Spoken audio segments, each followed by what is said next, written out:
हम जल्दी तो नहीं कर रहे हैं इस प्रोटेस्ट को सेलिब्रेट करने में। धर्मेंद्र प्रधान ने अपना रिजाइनिंग लेटर लिख दिया है पीएम को, बट अभी उन्होंने साइन नहीं किया है। अभी है, समय है, अभी रुक जाओ। और मुझे लगता है कि इस प्रोटेस्ट को जरा सा और चलना चाहिए था। ये मेरा पर्सनल ओपिनियन है कि जिस हिसाब से ये प्रोटेस्ट बढ़ता जा रहा था, अभी फार्मर भी इसमें आने वाले थे, जो फॉर्मर सर्विसमैन है वो भी इसके अंदर जुड़ने वाले थे, और भी सोसाइटी के जो डिफरेंट जो सेट्स हैं वो भी इसका पार्ट बनने वाले थे। एंड सरकार को ये बात कहीं ना कहीं दिख रही थी कि अगर जो ये मूवमेंट इतने बड़े पैमाने पर हो जाता है, ये एक नेशनल मूवमेंट बन सकता था, फिर तो शायद हम प्रधानमंत्री का भी इस्तीफ़ा मांग लेते। तो मुझे लग रहा था कि इन्होंने बस लॉलीपॉप थमा दी, हमें एक लॉलीपॉप पकड़ा दी कि ले भाइयों, हमने तुम्हारी बात मान ली, जो तुम चाह रहे थे ठीक है, इसको विड्रॉ करो इस प्रोटेस्ट को। और आज हो भी रहा है। सीजेपी ने अनाउंस कर दिया कि हाँ हमने विड्रॉ कर लिया, आप जा सकते हो। एंड एक चीज़ देखो, ये बहुत ज़्यादा कंसर्न वाली चीज़ मैं तुम्हें बता रहा हूँ। दिल्ली पुलिस का भी जो पूरा का पूरा वो है ध्यान, वो है बस किसी ना किसी तरह दिल्ली को खाली कराया जाए, जंतर मंतर को खाली कराया जाए। उन्होंने मेट्रो स्टेशन खोल दिए हैं कि जाओ, जितनी जल्दी हो सकते आए यहाँ से निकलो। अभी उनका कोई फोकस नहीं है कि जिन बच्चों को डिटेन किया था, जिन बच्चों के खिलाफ एफआईआर हुई थी, उनका क्या करना, कुछ नहीं। अभी उन्होंने कुछ बोला नहीं है कि जो पुलिस वालों ने ब्रूटैलिटी दिखाई है, जिन पुलिस वालों ने डंडे मारे हैं, सिर फोड़े हैं, पैलेट गन्स चलाई है, उनका क्या हुआ, कुछ भी नहीं। मतलब अगर आप देखो तो इन्होंने हमारी कोई डिमांड अभी फुलफ़िल नहीं किया है।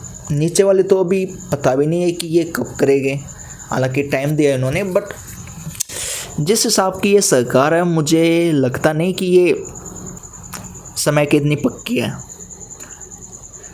एंड मुझे बार बार मुझे पता नहीं क्यों ऐसी गट फीलिंग आ रही है कि कुछ तो गड़बड़ है। दिल्ली पुलिस ने अभी 2 दिन के अंदर जितना भी डाटा कलेक्ट किया है, जंतर मंतर आने जाने वाले प्रोटेस्ट साइट पे जो लोग हैं उनका जो वीडियोग्राफी ली है, जो एआई सर्विलेंस का सहारा लेकर जो उनका डाटा कलेक्ट किया है, सरकार क्या करने वाली उस सारे डाटा के साथ। मैं जंतर मंतर पर नहीं था, मैं अपने जो लोकेलिटी है सोनीपत के अंदर, मैं वहाँ पे प्रोटेस्ट कर रहा था। नहीं चलेगा, नहीं चलेगा, नहीं चलेगा, नहीं चलेगा। बट मैं जो मेरा कंसर्न है वो उन स्टूडेंट्स के लिए है जिन्होंने इसमें पार्टिसिपेट किया है, जिनका जो फेस है गवर्नमेंट ने कैप्चर किया, वो क्या करने की सोच रहे उनके साथ। हालांकि उन्होंने बोल दिया, मतलब डिमांड तो ये है सीजेपी की कि जो भी प्रोटेस्ट में हिस्सा लिया जिन्होंने, उनके साथ कोई भी फ्यूचर में एफआईआर या फिर कुछ भी ऐसा उन्हें सताया ना जाए, परेशान ना किया जाए रिगार्डिंग दिस प्रोटेस्ट। बट मुझे लग रहा है कि शायद सरकार बस चाह रही थी कि कैसे भी इस मूवमेंट को कूल डाउन किया जाए, क्योंकि ये मूवमेंट इतना ज़्यादा बड़ा मूवमेंट बनता जा रहा था कि उनको भी डर लगने लगा था कि अगर जो ये मूवमेंट इतना बड़ा हो गया तो शायद हमारी पूरी सरकार गिर सकती है। लेकिन अब मूवमेंट कूल डाउन हो गया। ऐसा तो है नहीं कि युवा बार बार ऐसे जोश में आते हैं, तो ये मूवमेंट मुझे लग रहा कि काफ़ी आगे जा सकता, काफ़ी बड़ा हो सकता था, लेकिन इन्होंने जल्दी कर रहे हैं ये। एंड आई रियली होप, मैं उम्मीद करता हूँ कि मैं जो सोच रहा हूँ, जो मैं पॉसिबिलिटीज़ अभी ओवर थिंक कर रहा हूँ, वो गलत साबित हो जाए। मैं खुद चाह रहा हूँ कि जो मैं भी सोच रहा हूँ, जो मैं भी बोल रहा हूँ, वो गलत साबित हो जाए तो वो अच्छा है। अगर ऐसा नहीं होता तो उन स्टूडेंट्स को टारगेट किया जाएगा जो कि प्रोटेस्ट का हिस्सा थे, जो बैकबोन था इस प्रोटेस्ट का, उसको गवर्नमेंट तोड़ने की कोशिश करेगी। जब लोगों में ये डर फैलेगा कि जो भी प्रोटेस्ट में गए थे वो उनको निशाना बना रहे हैं एंड उनके फ्यूचर को भी डैमेज करने की कोशिश करे, तो बाकियों के अंदर भी ये फिर जाएगा कि क्या हमें जाना भी चाहिए या फिर नहीं। और अगली बार इतने सारे लोगों का इस इंटेंसिटी के साथ एक ही जगह पर फिर से आना आसान नहीं होगा। एंड मुझे लग रहा है कि ये एक बहुत बढ़िया मिस कैलकुलेशन कर रहे हैं चीज़ों को जल्दी करने के चक्कर में।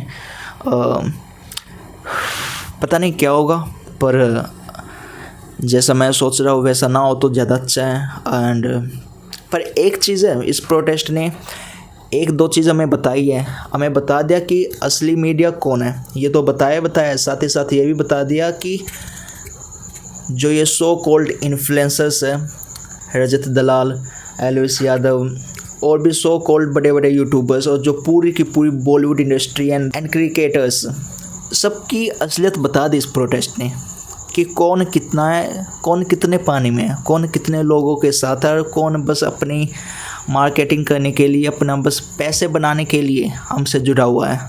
अब देखना जो बॉलीवुड ने ये मौन व्रत रखा हुआ था ना, हम बच्चों की जो स्टूडेंट्स हैं उनकी भलाई के लिए, ये मौन व्रत उन्होंने आखिर में तोड़ा है।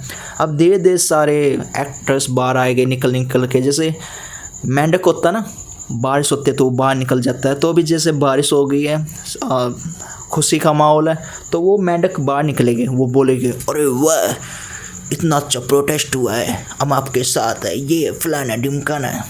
ये पागल बना रहे हैं भाई, ये पागल बना रहे हैं। अगर इनमें इतना ही ज़्यादा वो होता, हमारे प्रति सपोर्ट दिखाना होता इन्हें, तो ये पहले ही क्या कर देते, पहले दिन से हमारे साथ खड़े होते। पर नहीं, ये लास्ट में आ रहे हैं। आप भूलना मत इन चीज़ों को, ये चीज़ें भूल जाओगे तो फिर क्या फ़ायदा इस प्रोटेस्ट का। ये प्रोटेस्ट ही ऐसा हुआ है कि इसको याद रखना, ये सारी बातें याद रखना, काम आएगी बाद में, यूपीएससी में नहीं पर बाद में इलेक्शन में काम आएगी, ठीक है, जब आप अपना वोट देने जाओगे, अगर चोरी ना हुआ तो, ठीक है।